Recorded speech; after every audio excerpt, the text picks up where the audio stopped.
Update po tayo sa mga tanim natin. Sunod-sunod kasi ang ulan. Hindi kami nakapunta dito.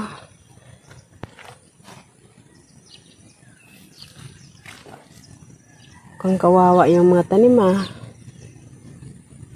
Ayan, yung mga tanim natin, nasobrahan na ng ulan. Sana makasurvive sila. Medyo mataas-taas na yung sitaw. Merong parteng hindi tumubo.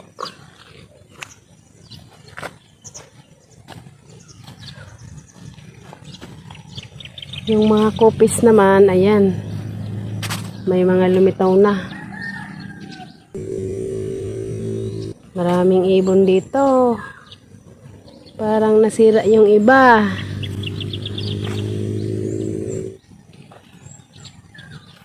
Yung iba hindi tumubo. Dami kasing ibon.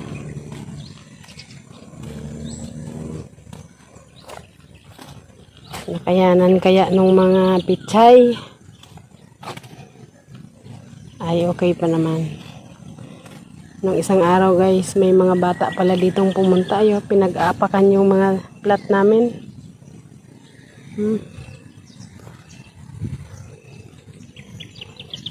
Mga salbahe din. Pinag-aapakan. Hanggang doon. Tapos itong tent namin, pinagbubunot tong mga haligi. Sana tumigil na ang ulan. Apektado yung mga pananim. Sobrang ulan.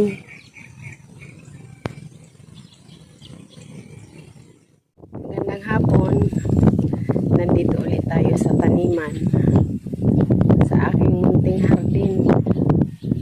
Update tayo sa tanim kong kopis. Pati yung sitaw. Puntahan natin. Ito na yung tanim kong sitaw. Malalaki na. Bihira yung hindi tumubo. Kadalasan nagsitubo.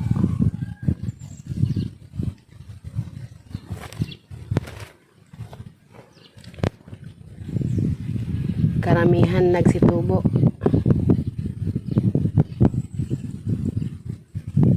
Mga malulusog.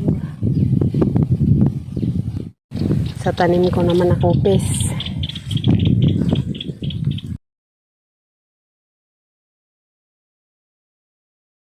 Tiningnan ko to, halos walang bakante.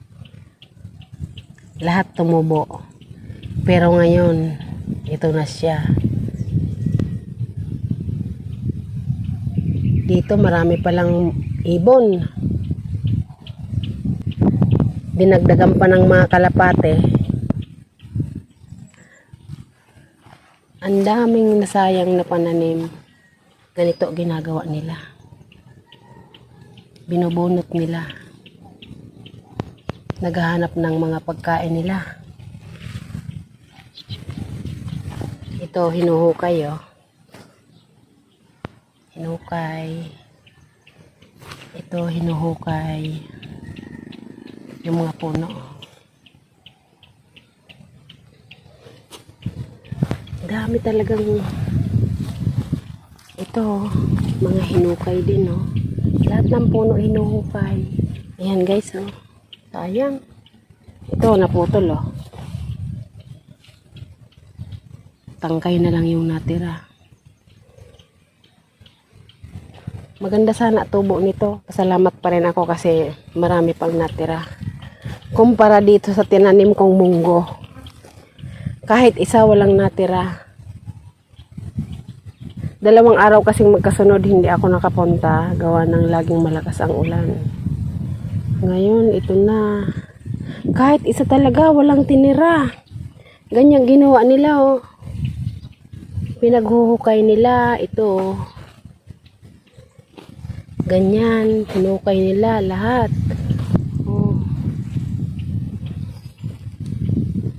Kahit isa walang tinira. Ito mahirap pag maraming ibon. Ang ibon dito Yung tawag sa amin rogmon. Yun yung kahalintulad ng kalapate. Pero mas maliit siya ng konti sa kalapate. Dinagdagan pa ng mga kalapate. May tunay talagang kalapating pumupunta dito. Inabutan ko dito nung isang araw. Uulitin natin. Yung kalahati kasi noon, gagawin ko sanang sprouted munggo. Ngayon nakita ni Banong, sabi niya pwede pa daw. Ang ginawa namin, ibinabad namin sa Puradan. Ito. Meron niyang Puradan.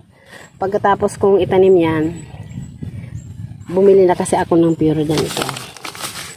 Pagkatapos kong itanim, lalagyan ko pa yung ibabaw.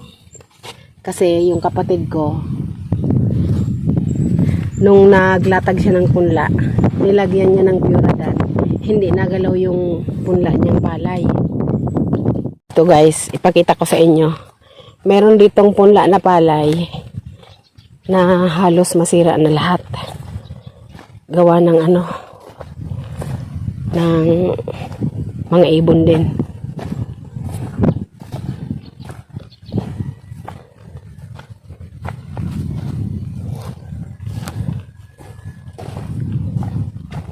Ayan. Ayan, no. Parang sinabunutan. Ayan, no. Para nang sinabunutan.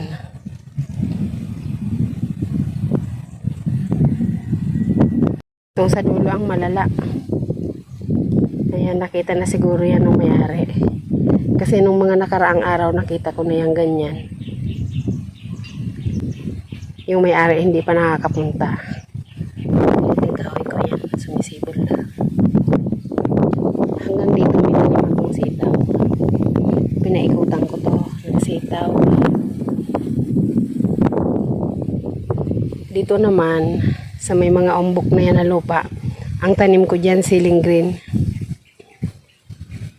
Pero hindi pa natubo.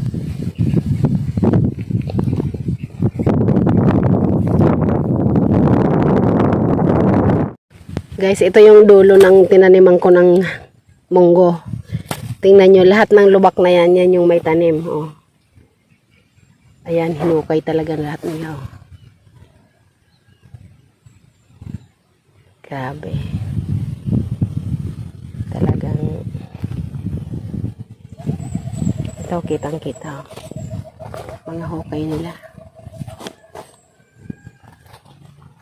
Ayun, hanggang doon sa dulo. Halatang halata. Ito na siya ngayon. Tingnan natin kung sisibol pa. Pero sa tingin ko, sisibol pa to. Hindi naman putol yung mga ugat niya eh.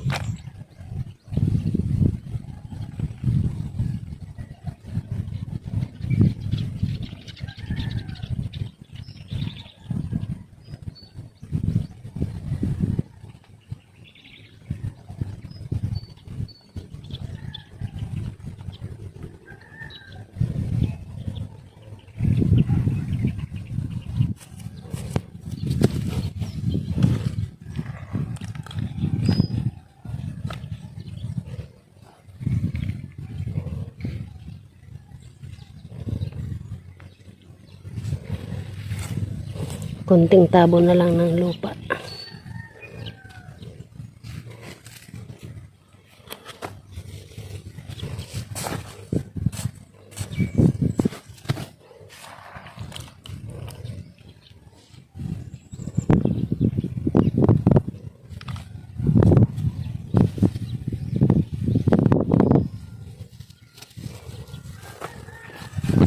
Ayun o, may naiwan pantangkay.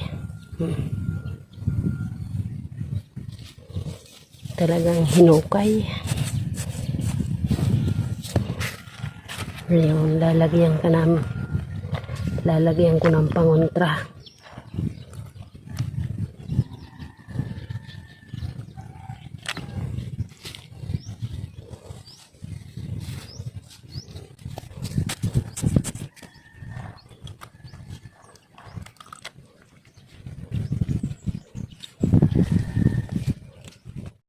Guys, natapos na nating tanaman.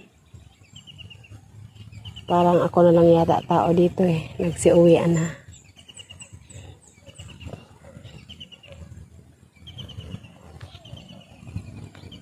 Pangalawang tanim sana makatubo na siya. Okay guys, maraming salamat sa inyong panonood. Ayun, sa kabundukan, ulan na ulan. Salamat ako kasi ngayong araw mas konti yung ulan. Kaya naisisingit natin yung pagtatanim. Saka Sabado ngayon, sila kambal walang pasok. Bukas, babalik ulit tayo dito. Kasi, itong mga tanim kong pichay. Ito nga, sinimulan ko na to kanina eh. Aayusin natin yung palibot. Ganito. Lilinisan na natin yung plat.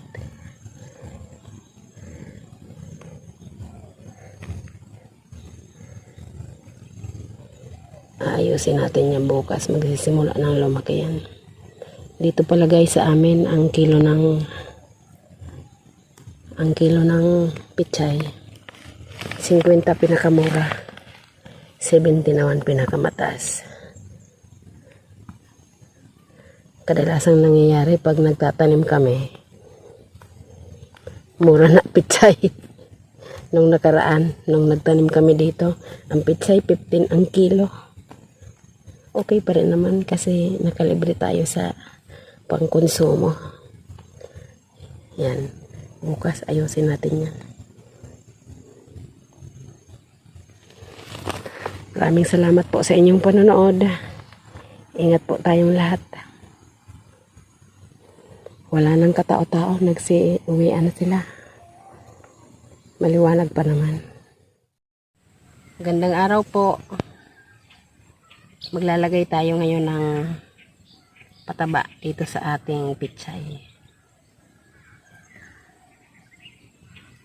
Yung kapatid ko naglalagay ng pataba dyan sa mais nila. Humingi ako ng pataba kasi marami silang pataba galing sa DA.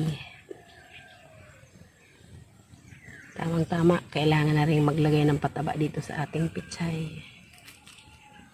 Maglalagay tayo ngayon ng pataba na walang gastos.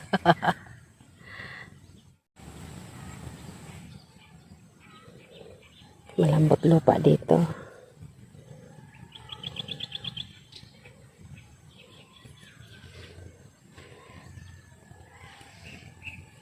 Dito muna sa gilid. Tapos pag medyo malaki-laki na, pag dilig natin may kasama ding pataba.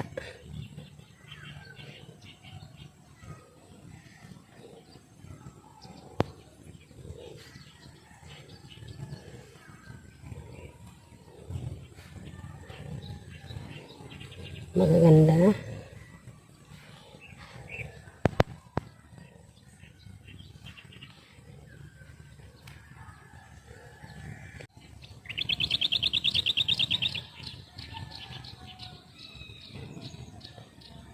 Hindi na kailangan ng tools para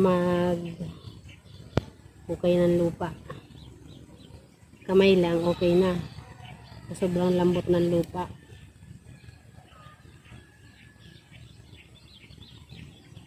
Ito sana yung lupa na magandang pagtaniman ng patatas. Kaso hindi pwede dito yung mga lamang ugat. Dahil sa dami ng ulalo.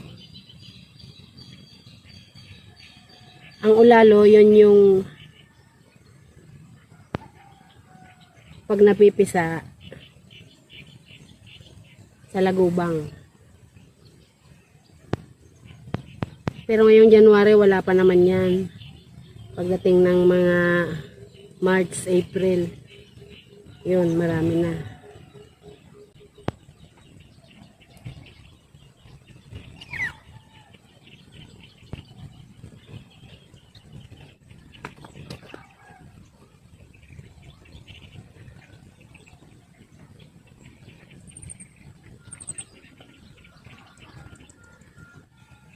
Ang sibuyas pala hindi pwedeng itanim na pagkatapos mong itanim, sunod-sunod yung ulan, namamatay. Namatay yung tinanim kong sibuyas. Kaya uulitin ko na lang. Tumubo na yung aking okra. Okra. Ito yan, oh.